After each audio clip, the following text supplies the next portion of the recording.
Yan guys, punta tayo sa YouTube. Tuturo ko kung paano pumunta sa sa nakapin. Dun sa ating nakapin na patayuan live. Di ba uso ngayon yung patayuan live? Puntahan natin. Ito, kay message tayo.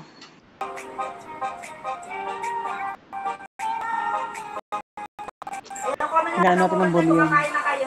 Ayan, di ba? Yung nakalink niya, di natin mapuntahan kahit pinot-pintot mo yan. Yan, di natin mapuntahan. Una nating i-ano dyan, ilan lang natin.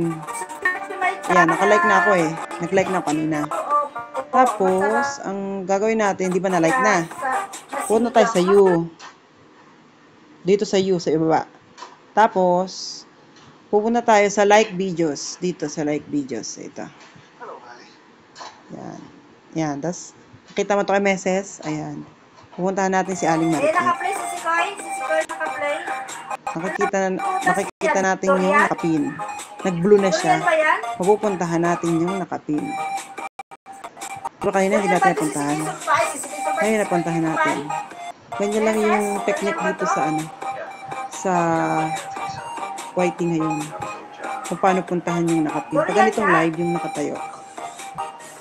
Yung nakatayong ganyan. Hindi siya mapupuntahan. Hindi mapupuntahan yung link. Subscribe my channel. Diba? Nagaganyan-ganyan lang. Kaya kailangan susundin mo yung itinuro ko dito. Ayan guys, maraming salamat. Yan lamang.